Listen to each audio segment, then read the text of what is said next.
Can you start a podcast with me, please? I need something to do.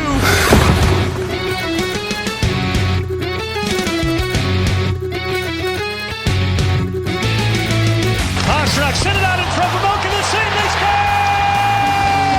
Elias Lindholm looks to the heavens. Here's a chance. Potter right in, and goalie scores. Oh my! What a move by the rookie. 2-on-1. Pastrnak moving in with Marchand. Get it to it. Score! The zone. Coyle dances in. Backhand score! Lindholm right wing corner. Pastrnak is there. He scores! David Pastrnak wins it for Boston.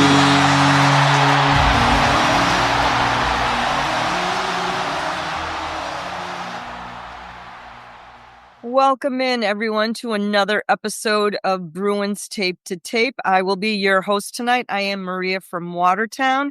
We are recording tonight's episode on Tuesday, April 1st, which is April Fool's Day. And I will ask my co-host, Caroline. Hello, welcome in. Hi. Have the Bruins taken us all for fools thus far this season? I mean, it's been a joke every day since the trade deadline, so I can't tell the difference between today and any other day.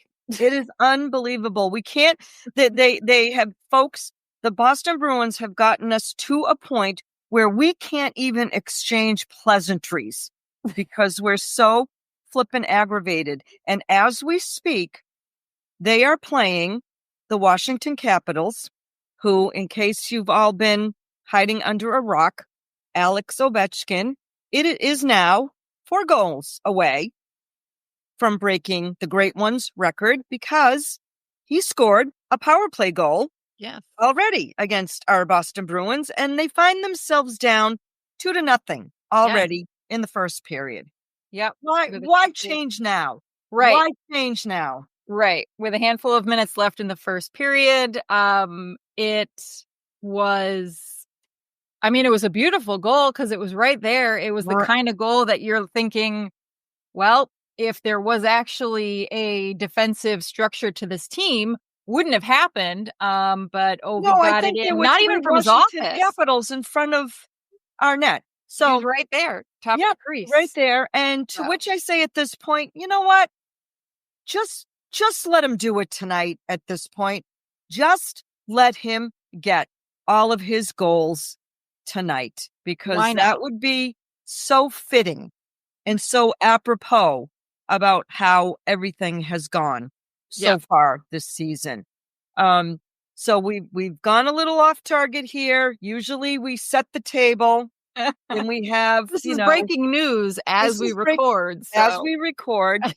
But we've also gotten to the point where it's like I'm struggling to put together our agenda. Because we are seeming to be talking about the same issues over and over and over again. However, in the interest of keeping our listeners as engaged as we possibly can for the remainder of this season, on the table tonight for discussion is the potential return of Charlie McAvoy. He has been spotted skating with recently a no contact jersey. And we'll talk about our thoughts and opinions on that.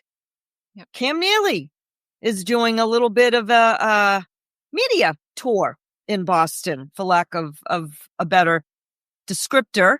And he has spoken to both Kevin Paul DuPont of the Boston Globe and Jim McBride of the Boston Globe.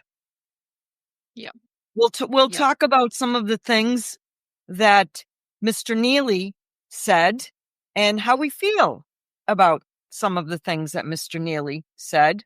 And the Bruins had some ho-hum roster transactions. That we can chat about briefly.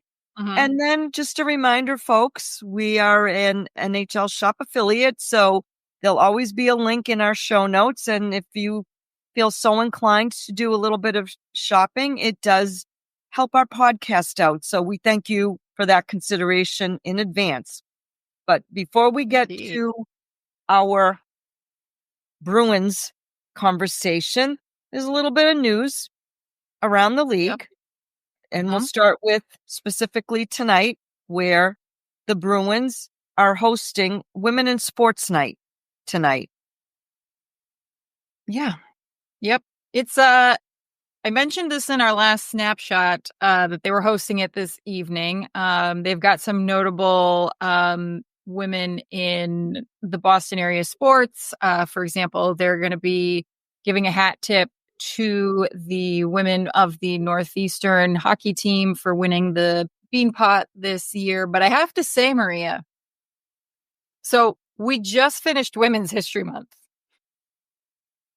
Why they waited until April 1st to do this the next month, and then also April 1st to do this.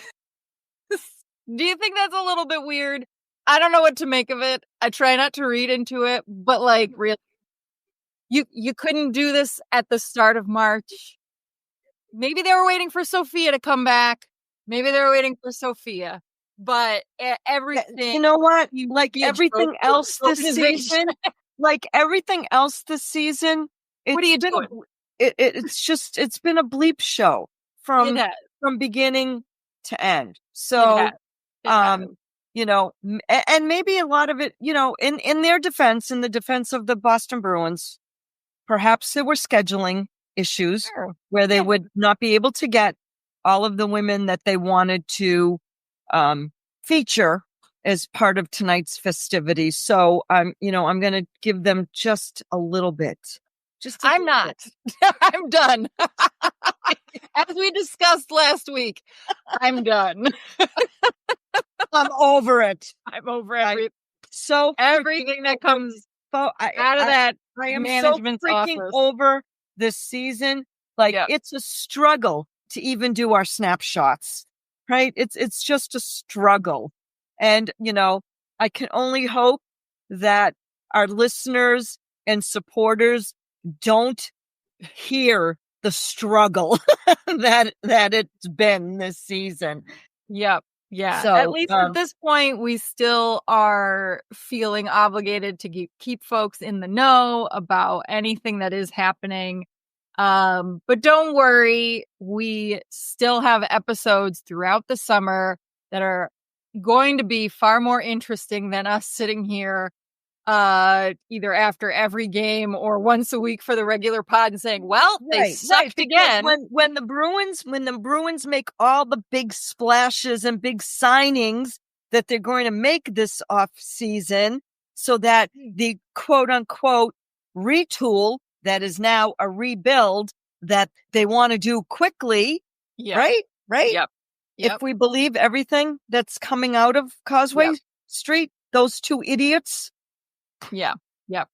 Well, Anyways. I will say, I know this isn't on the agenda, but I want to say it before I forget, because as you know, as our regular listeners know, I love to listen to 32 Thoughts to stay informed about what's happening across the league, but also kind of in just a little higher level of NHL management stuff. And there's been some more discussion already about, or at least the question of, will we see now more offer sheets made in the off season this year after what happened last season between St. Louis and the Edmonton Oilers, and how well that actually has worked out, both for both teams, honestly. I mean, I'm not saying that, the players' names even right now currently escape me, but I'm not saying that those two players in Edmonton were contributing to any sort of negativity in the locker room. I mean, certainly there was a lot of mix up and shake up just from regular free agency departures and arrivals, but it seems to have worked out fairly well for both sides. So the question was posed, and certainly, 32 Thoughts is a little bit different than your average, sports talk radio. They're not necessarily going to just say something to either be controversial or to have a thought experiment. A lot of their stuff is pretty well informed. And so the fact that this idea has come up, does make me wonder with the potential jump in the cap, which again, like nothing's official until it's official, right? It's official, right? Is that going to be another tool in Cam and Don, assuming they're still there, which they probably will be, but assuming they're still not. there. They are not going anywhere. They are in. I know, it's terrible.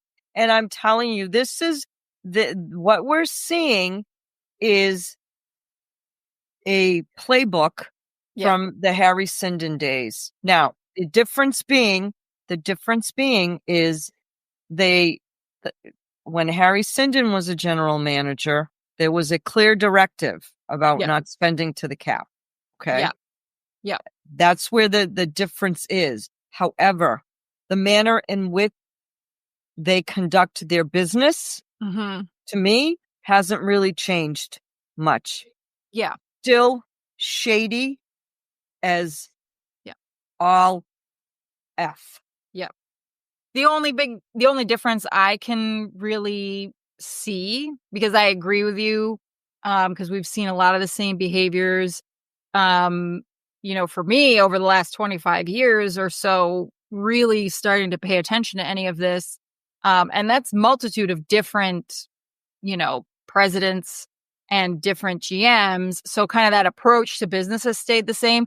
The only difference is the fact that the Boston Bruins are an extremely, extremely lucrative franchise at this point in a way that, they certainly were not 30 years ago. Just the game has changed, and then they being the franchise that they are, there's a lot of money there. So there's more motivation from a financial perspective to do what you can to be legitimately competitive, not because it's the right thing to do by fans necessarily, because it makes because ownership finally woke up and realized we can make more money here. We can make more money if we put a competitive team on the ice. Right. Okay. How many years have they quote unquote sold out? Right. I am still of the mindset that this ownership group, whoever it is, I know it's the Jacobs children or, still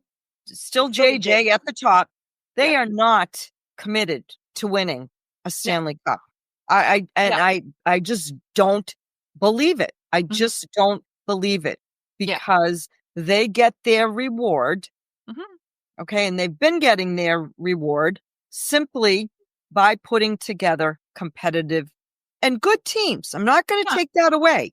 It's been a dynamic run. It's not a dynasty, but it's been a dynamic run, and it's been one of the most successful. It's been an era for sure. For sure. Yeah. But you have fallen short numerous times. Yes. And at some point, you have to point your fingers at the people who are making those decisions. Yeah. And who might they be, my friend? Who might they be? It's our favorites, Don and Cam. So anyways, my point being, there might be a third potential way that this team could acquire players if they are trying to build quickly. That is another way that prior to last season it was never against the rules, obviously, because St. Louis did it. Right. But it's not a common occurrence. It's one of those gentlemen's agreements type situations. But it seems like maybe this makes it interesting for us that cover, right? And want to, because I think the drama of it is very, very interesting. Yeah. And it's juicy. So it opens up. Sometimes it can be juicy. It can, right? I mean, nobody expected it. And it opens up now a fourth venue for acquiring players besides, once the Bruins season is over, they are allowed to start trading. They probably won't because half the league obviously is ineligible to trade. So they might wait, just like we saw the big Ullmark trade happening, at the Stanley Cup final. But there's the trade. There's the free agency signing. There's the this, and then you've got your restricted free agents, so the qualifying offers as well. So, which is not quite the same thing as how you get unrestricted free agents, because the unrestricteds come from the outside. The restricteds are basically who you're going to keep. Around. Yeah. So, some food for thought and something to think about and consider as we move into our postseason coverage of maybe who we would be interested in seeing get kind of nabbed by Boston. No, and we'll likely dedicate some episodes to these very topics of conversation, because frankly, folks, after the next couple of weeks, we're not going to be talking about the Bruins playing any more hockey, because they keep falling further and further behind. It would take a miracle of epic proportions for them to even claw their way back into any type of potential playoff scenario. And honestly, at this juncture, with the roster that we're currently seeing, do we really even want to go there at this point in time? So, anyways, we'll get to all of that, but back to our NHL news. I wanted to touch on a very classy gesture that Alex Ovechkin made. I think it was in the game last week where the Capitals played the Minnesota Wild. Marc-Andre Fleury was in net, and Ovechkin. I don't think he was, actually. I think he backed up. Oh, okay. But regardless, they've had epic battles in the past. Yes, they have. Marc-Andre Fleury's tenure as a Pittsburgh Penguin.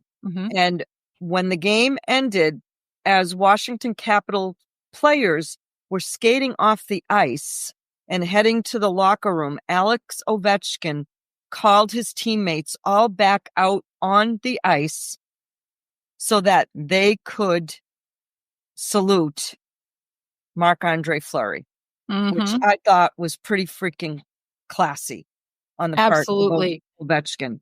We've seen a couple of special tributes to Flower during his kind of farewell tour, but this one I thought was particularly moving and classy. Like you said, not only is there a well-known rivalry between Flower and Ovi from the Flower's days in Pittsburgh, but actually I was also recently reminded that the year that the Capitals won the Stanley Cup, they played against the Vegas Golden Knights, and who was in net? Marc-Andre Fleury. Oh, forgot about that. There was a famous moment before one of the games, and there was warm-ups, and they kind of were a little bit in each other's faces, and not in a playful way, in a pretty genuinely competitive, intimidation tactic way. And so I thought that was pretty fantastic. I think that that's one of the things I love about this game, and I don't think you see in other sports, where you can recognize another player, even if you think that they are your greatest rival, or they've always played against your rival and in your rivalry, and you hate them almost every other day of the year. But greatness recognizes greatness. And I'm actually kind of a little disappointed that we haven't seen more of that for Marc-Andre Fleury this year. But I think there down was 3 more years a bit of it, to start the season, right? And if they're doing their second go round with teams, I think in this instance it might have been their first time, and maybe Ovechkin realizing too, as he's getting closer to, it could be his end too. His end too, right? And so who knows? He's probably saying to himself, you know what? I'm going to take the opportunity now, right? Yep. Now to show my respect to this guy that I've had epic battles with Yeah. over the years. So good on him, and good on him for, taking the opportunity to kind of to that's a teaching moment as far as I'm concerned, too, for maybe some of the younger guys on that Capitals team. So, so good on him. That's a good leader right there. Yeah. Gee, I wish we had one of those guys. Oh, wait. We gave them all away. We did. We gave them away. Oh, easy come, easy go. Easy come. Oh, well, apparently they're easily replaceable and whatnot. Jesus Christ. We had a firing. We did. We did. Oh, I missed this. Our friend John Tortorella. Oh, not on our team. No. I thought you were breaking fantastic news. I'm like, was it Chris Kelly? Oh, Christ, only. No, we had a firing in the league. Yes. Yeah. So this has been an interesting situation. Interesting story, right? Where he comes out and basically says, yeah, I'm kind of tired of coaching this team, or something to that effect. And there might have been an issue with a player, and I don't get it. But the writing was on the wall, right? Yeah. Because Philadelphia was in a bit of a tailspin, as the Bruins have been in.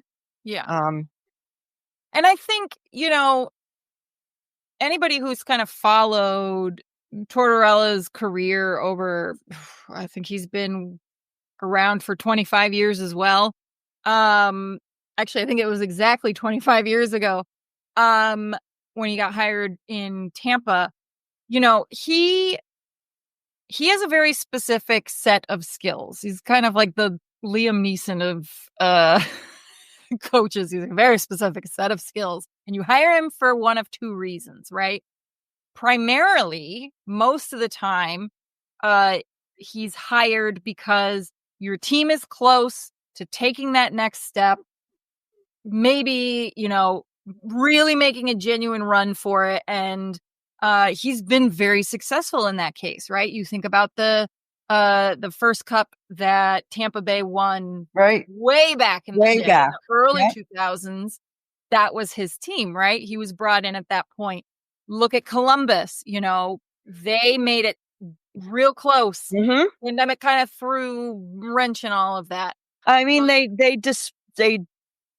dumped the Tampa Bay Lightning in 4 straight. I know. It was a beautiful thing to watch. So, he comes in for that purpose, and he's famously known for not really being the right coach for super young guys, which makes sense, right? Like, these guys, when you're a young player, you think about when you were a young adult, you still didn't really know how to truly navigate the politics of the workplace, that kind of thing. Right. Yeah.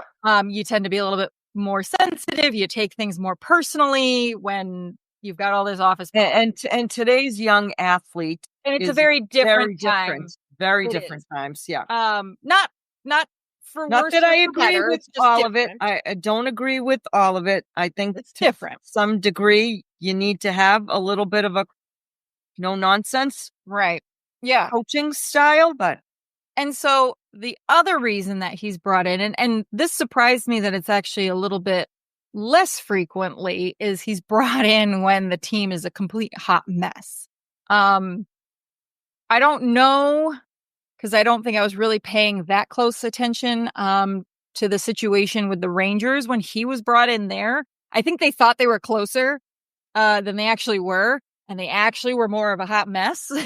So I think that kind of was the situation there. But with Philadelphia, they definitely brought him in because they wanted to kind of really set things straight and really set a tone. And they were moving in that direction. I think he very famously is the type of coach and the type of person, we all know somebody like this, who, if you're in, you're in. And he will move mountains for you. He will kill for you. He will do whatever, He cares. He cares about this. One thing that everyone across the league, or anyone that has spoken of him or played for him, has said he cares about his players. famously deflects from the players those post game right that have people get angry at him. Like, that's huge. That's actually really huge. But if you're on the outside, your life is going to be hell. And I get that. I understand that. And that's where probably it was my assumption is it was a combination of maybe Philadelphia's management wasn't doing enough on their end to bring in more new guys after he kind of weeded out the guys who weren't working super hard. Because that's the kind of coach he is. He's going to force you to take your game to the next level.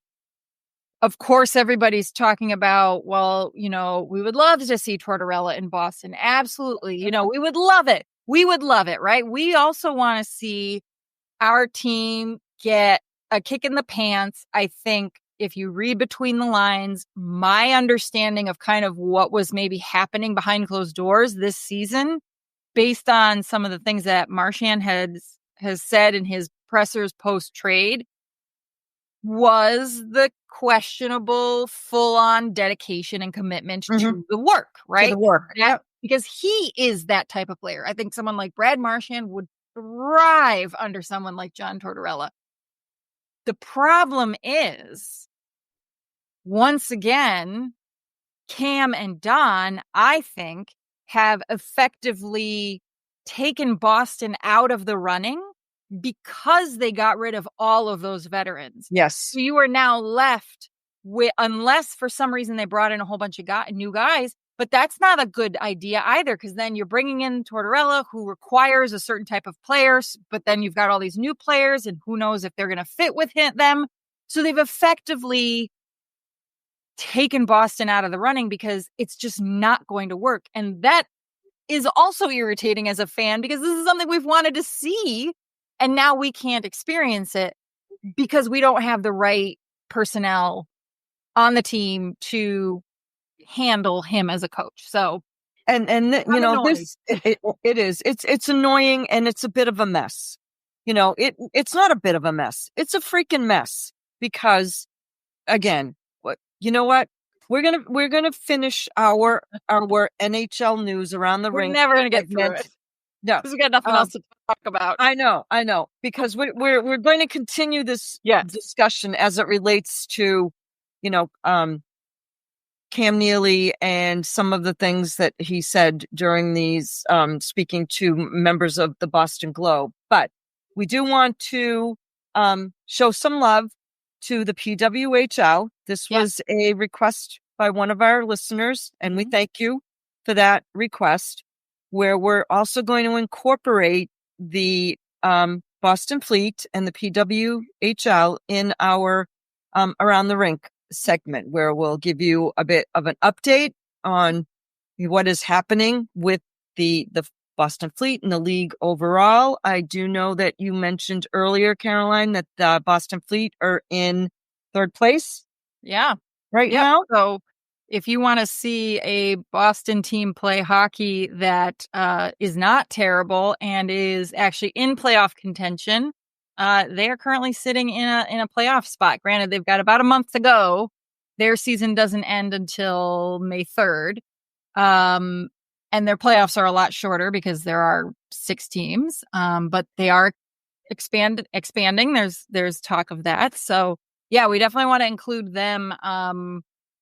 Because, they work hard, and it's getting a lot more interesting, the things that are now actually allowed in the PWHL that typically is not allowed in women's hockey. There are hits. We've had our first fights this past season, and a suspension. Yeah. A suspension. Not that I'm excited about suspensions, but I think to me it's because it speaks to, there is physicality in this league, and it's good hockey. It's good hockey. These women are very skilled, but one of our own forward, Kelly Babstock, she's been suspended for 2 games for slewfoot. I don't know if she's been hanging around Brad Marchand, but exactly. Oh my God. So it's, like you said, it's exciting because it shows the seriousness and the commitment, not just of the players, which I mean, perhaps, we never doubted, but the league. Right. There's a level of, there's intensity to it. Yeah. So, yeah. So we'll keep everyone informed as their season progresses and see where they end up. Yeah. Because they'll likely be playing longer than the Boston Bruins will be. So, yep. Kudos to the Boston Fleet. So we're going to take a brief ad break. Yep. And then we'll come back to talk about our Boston Bruins. Yay. Yay. Gear up and support the pod. The Bruins are making their push, and there's no better time to show your support.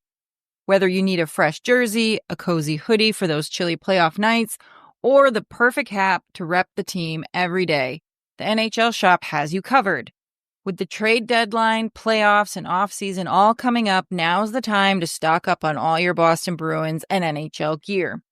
Plus, when you shop through our affiliate link, you're not just supporting the team, you're also supporting your favorite Bruins podcast. So grab your gear and help the pod. Check out the affiliate link in our show notes. It might not feel like it, but spring's right around the corner. Know how you can tell? Golfers are hitting the links, and we have some tournaments to talk about. And if you want to do more than just talk, put your money where your mouth is and get in on all the tee to green action with DraftKings Sportsbook. From Thursday's opening round through the closing round Sunday, DraftKings Sportsbook has you covered with tournament props, live betting, odds boosts, and so much more. If you've never bet on golf before, it's easier than you think. Just pick something simple, like a golfer to win the tournament, and make your pick. It's just that easy. Download the DraftKings Sportsbook app and use code THPN. That's code THPN for new customers to get $150 in bonus bets when you bet just $5. Only on DraftKings, the crown is yours. Gambling problem? Call 1-800-GAMBLER. In New York, call 877-8-HOPE-NY or text HOPE-NY 467-369. In Connecticut, help is available for problem gambling. Call 888-789-7777 or visit ccpg.org. Please play responsibly. On behalf of Boot Hill Casino and Resort in Kansas, 21 and over, age and eligibility varies by jurisdiction. Void in New Hampshire, Oregon, and Ontario. Bonus bets expire 168 hours after issuance. For additional terms and responsible gaming resources, see dkng.co/ftball. NFL Plus Premium offer available only to new and former NFL Plus subscribers. Additional NFL Plus Premium terms at nfl.com/term. Okay, folks, welcome back. Thank you to our sponsors. Okay, so we need to talk about the Boston Bruins as much as we do. Yeah, we do. All right. We do. So let's start with the ho-hum stuff, which is the Bruins made some roster transactions. They placed Patrick Brown and Vinny Lettieri on waivers, and no freaking surprise, they cleared waivers, and I believe Lettieri is in the lineup. Yes, he's playing. He and Brown both. Yeah, those were playing tonight. Those were likely, at this point, paper transactions. Yeah. And as I mentioned in our last snapshot, again, if you don't listen, you should catch those. At this point in the season, even if somebody got claimed, they couldn't then even play for their new team's NHL club because it's post trade deadline. So it was either someone was coming back, which I hadn't heard any changes with Mark Kastelik. I don't think he's I'm not sure we're going to see him again the rest of. I don't think so either. Season, because they recalled Jeffrey. VL, whatever his name is. Yeah, on an emergency basis. So I'm not sure. And frankly, since what we presume was a concussion for Mark Kastelik, he really hasn't been the same, and he's been in and out of the lineup. Yeah. And so best to shut him down, because he's a guy that I would consider keeping on this team. He just, from the very start of the season, he was one of the few guys that you saw a consistent, hardworking effort from game after game after game. Yeah. So, yeah, he was hungry. Yep. yeah, and maybe he had something to prove to himself, to, Sure. the team that traded him away, Yeah. whatever his motivations were. And honestly, truth be told, if he had stayed in the lineup, I would have had a difficult time placing my seventh player award vote, because he would have been very close to Morgan Geekie. I ended up casting my vote That's for right. We got to do that. For Morgan Geekie. Yeah. But Kastelic would have been it would have been a tough vote for me. Nope. Boston has scored. I'm not sure who, but anyways. Amazing. No, it's got to be Vinny Lettieri. There we go. There you go. Show him a little love. There we go, Vinny. There you go. Speak of the devil. Yeah. Okay. So let's get down to a little bit of Bruins business here. Now, Charlie McAvoy, who has been out of the lineup since the second game of the Four Nations tournament. Did he get hurt in that? He played at least 2 games. I think he got hurt in the second at this. I don't know. It feels like he did not get injured playing for the Boston Bruins. No. Okay, so that's a story in and of itself that we're not going to go back and rehash. But he has been practicing, and he apparently has been practicing, was it today? I with think a so, no contact, or yesterday with no contact jersey. Yep. And I listened to our friends on the Skate Pod. Yep. Who had a very spirited debate about McAvoy coming back or shutting him down for the season. Now, I have my own thoughts about this. Had nothing to do with what I heard at that level of conversation. But I'm of the mindset at this point in time, why bother? Right. Why bother bringing him back to play what are likely meaningless hockey games? Yeah. And you know what? I don't like the use of the word tank in any sports, because I find it hard to believe that anyone who has worked so hard on his or her craft that gets to the professional level would ever allow that thought to enter into their head. So this isn't about tanking. This to me is about your season has been a fucking disaster from day one.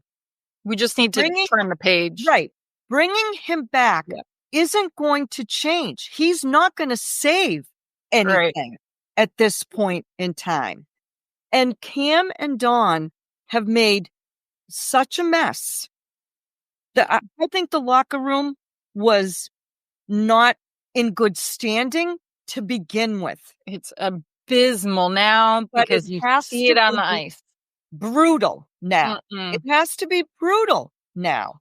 And if I'm Charlie McAvoy and I'm David Pastrnak, when the season ends, I'm knocking on their doors and I'm saying, what's the plan here?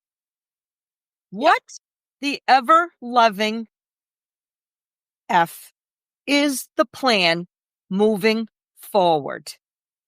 I hope that because there aren't really any other veterans on this team, I hope that they feel empowered to speak their truth and their piece at the annual exit interviews, right? So if you aren't aware, basically when the season ends, it actually ends very, very quickly for these teams, whether it's, April 17th or in June.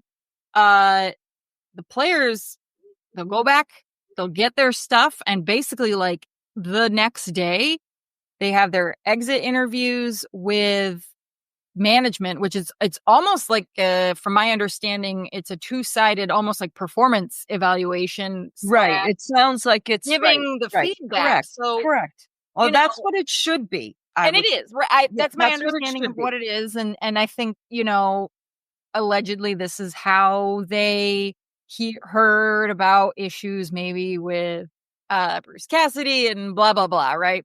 Right. So hopefully they have the opportunity to and feel empowered to say something, because somebody has to say something. And I think you're going to get to this point probably next, where allegedly Cam in particular does hear the fans and does hear the things that the players are saying and takes it to heart. Okay. Takes it to heart. Yeah. All right. Again, I'm not going to try to, get into his head. Okay. I want to believe. I will. I'm done. Let's flip tables, Maria. But he's been talking out of both sides of his ass. Right. You Okay, say one thing, but then you're bleeding this team dry. So you're talking out of both sides of your ass. You tell us 1 minute that, we'll likely need to do a retool. Then you eviscerate the team. You eviscerate the team. Okay. Then you sit down with Kevin Paul DuPont of the Boston Globe. Why aren't they playing with any heart and enthusiasm? You just fired all of their friends. Well, I mean, they're freaking human.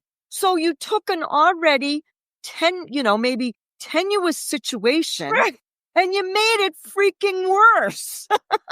I can't believe that they're not playing with the heart and soul of the Bruins like I did in the 80s. Dude, you played with Ray Bork. Listen, he and I know, right? I hate this man. I know. I'm not going to take this away from him in terms of his heart, his determination, and his work ethic as a player. Yeah, okay? Sure. That's exclusive of, my thoughts of you as a front office person, and the fact that you are talking out of both sides of your ass. Why? Because you're trying to save face now, because you don't want the fan base to turn on you. But him they're gonna turn on you. Okay? Right. When you traded Brad Marchand for nothing, and again, I'm not going to be a hypocrite. Because I know I said it during one of our podcasts. I would have entertained a legitimate conversation about trading Brad Marchand. But that's not what this was. On what you were getting in return. Right. I don't care. Listen to me. I don't give a shit about what people think about him asking for more money. Because you know what? You gave Jeremy Swayman $8.25 million freaking dollars. And he has sucked this season. Right. Okay? He has sucked. He had sucked. And he walked around and said, I'm going to set the tone for my peers. Okay? So what? So Brad Marchand says, wait a minute. I've been doing team friendly deals here. This kid, now I'm just paraphrasing because maybe I might think like this, and maybe that's why I'm talking like this. This kid hasn't played a full goddamn season. Yeah. Hasn't won anything. Okay. Yeah. He played well he was excellent in the playoffs. Yeah, 100%. Just a small sample size as far as I'm concerned. I have been working my ass off from day one. Okay. Contributing. Right. I've had some injuries. I battled back. I even came back early from a pretty significant injury. Yeah. And they won't reward me. Go F yourselves. Yeah. Go F yourselves. Yep. That's how I feel. Yeah. That's how I feel. We're on the same page, I think, as most of Bruins Nation currently is. But to your point, I would also like to make note of the fact that we've talked more so about Don because obviously he is a much more public facing figure for Boston, but both he and Cam, unlike a lot of other sports team GMs and presidents, like they don't go willy-nilly to the press or to the radio. So the fact that he spoke with 2 members of the Boston Globe and to hear some of the things that he's said, I think you're 100% right in the fact that this is very likely some sort of PR management preparation for when the axe finally comes down on this team's season. I don't know, to what? Paint him in this light of, I'm so sad that these guys are just not getting it done. Okay, well, you've just set the house on fire and you gave your firefighters thimbles of water. And you know what? Maybe, okay. Nobody has sympathy for you, Cam. No, and you know what? Are they sending a message too that do they want to be here?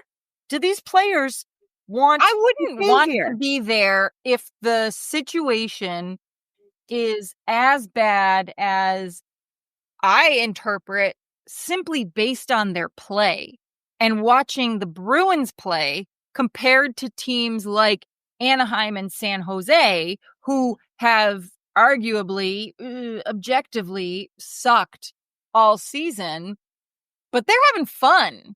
Like they like each other. You can tell that what the game that they're playing out there. You is were the Boston different. Bruins. You are the Boston Bruins. Right. You went to the West Coast, and you got San Jose Sharks beat you, and the Anaheim Ducks beat you.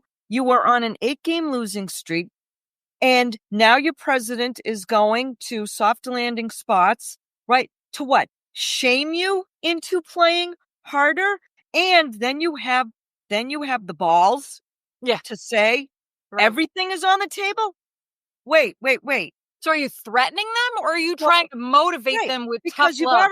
you've already done that once this year. Yeah. Don Sweeney. My understanding is Don Sweeney already went to some of the veterans on the team. Now the veterans that were named, all right, were Pasta, Coyle. Might have had a conversation. Nowhere in there that I see Charlie McAvoy's name thrown in about if things don't get better around here, there are going to be some serious changes. And that's another thing that I think is really weird. And I don't want to really speak too much on it because obviously it's not based in any fact. And we try really hard to at least base a lot of our opinions in fact. So I'm going to keep my mouth shut on it for now, but I'm going to be paying real close attention this summer to see how all of whatever this situation is, this rebuild, which look, if you're bringing in a whole bunch of new guys, 15 new guys on a team of 20 and a new coach, that could actually work out really well, right? Because everybody's new. They're all going to bond, whatever. That could be fine. But I'm going to be super curious to see, okay, so David Pasternak's still the only one playing with a letter. I understand that. I think there's some sensitivity there. But kind of what happens next? I think things are going to be really touchy, potentially. So a little dicey. I won't say much more than that because I don't want to, No. And you're right. It could be for the better. What I don't like is talking out of both sides of your mouth. We're we don't see what's happening. That we're going to buy everything that you're selling to us right now. Right. We didn't pay attention at the trade deadline and we didn't see what just happened or how and it's this is not, again, the first time that we've seen this kind of behavior from Cam and Don, right? Again, regular listeners of the pod have heard me say for years now, I don't care for Cam Neely. I think he's a snake because we have seen him do stuff like this time and time again. And it took me a little while to come around to your line of thinking. Right? You were absolutely 100% correct. Yep. I mean, Jeremy Swayman is the most recent concrete example of that kind of behavior, where he has the audacity, not Jeremy Swayman, but Cam Neely has the audacity in regards to Jeremy's contract to sit there and say, well, he's got 64 million reasons to blah, blah, blah. But then it turns out that was, once again, not an actual conversation that has been had. So, like, what are you doing? Yeah. It's what are you doing? Stop! You're making things worse. And I'm not sure, and I know things won't change. I know things won't change because they are all in lockstep with each other. Yeah. They are all, they both received endorsements from Charlie Jacobs. Unless people stop showing up in that building next season, then maybe it will affect some change in the upper level organizationally of the Bruins. But I believe that we are going to go into this rebuild, retool, whatever the hell he's going to call it tomorrow or the next day, with Don Sweeney and Cam Neely. Yep. And if I'm on the outside looking in, and I see what is transpiring here, and I am a potential candidate for a coach, or I'm approached, my first question to them would be, okay, if I'm going to even consider this job, I want guarantees from the two of you, and I want it written. I pick my own coaching staff. I decide who stays, and I decide who goes, or it's a deal breaker. It'll be really interesting to see what direction they end up going in if they opt for a veteran coach, because let's be honest, like, that's the type of person who would have the guts to say something like that, someone who's been around, or if they opt to go with someone who is a little greener, a little bit newer. Hard to say, right? Because Jim Montgomery was on the newer side. They've tried it both ways, and they ended up. They've had the veteran coaches, and they end up firing them. Then they bring in the players coach, and they fire him. He has the St. Louis Blues on an 8 or a 9 game winning streak. His name is being thrown around for Jack Adams. Okay. I'll have you know. Your team is on an 8 game losing streak. He was fired in November. I know. You can't make this shit up this season. You just can't make this shit up this season. And in all seriousness, right? If you're David Pastrnak, okay, you're still young, right? Yep. You're still young. You know, the goal of any of these guys, or majority of them, is to get their name on the Stanley Cup and to be on a team where they have the potential to do so. Now, if I'm David Pastrnak and this season ends the way that it's likely going to end, right? Yeah. And I know you've made your commitment. God bless you. You're saying all the right things, and you're trying to be a leader, and you're still out there playing hard, even though you can see the frustration building. How long before you go home some night and say to your family, or say to your wife, or say to yourself, I want to go someplace where I know I can win? Yeah. Well, how long might that take? Yeah. It took Ray Bork 22 years. I know. Oh, look. And now our favorite dollar store brand version of Mark Kastelik is having a fight. Probably for no good reason. I can hear it in the background. I don't even want to look. No, we should just call it a night. I want to apologize to our listeners because we're a bit all over the place tonight. We're, in case you can't tell, we are royally frustrated. We are royally pissed off. This is not what we expected when we saw the roster at the beginning of this season. And I don't even know what direction. I think that's what bothers me the most is not knowing what direction this organization is going to take. Mm-hmm. Yep. Nope. I agree. So with that being said, thank you for listening.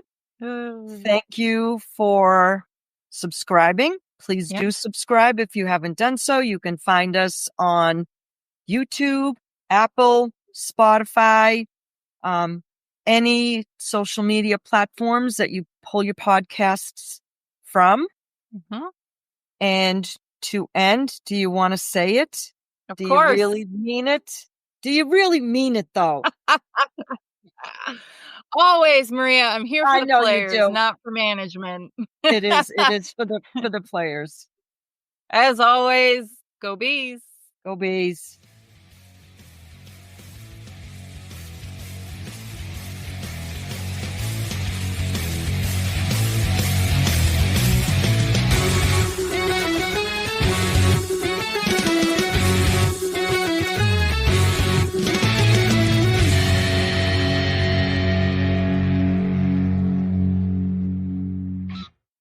They're such assholes.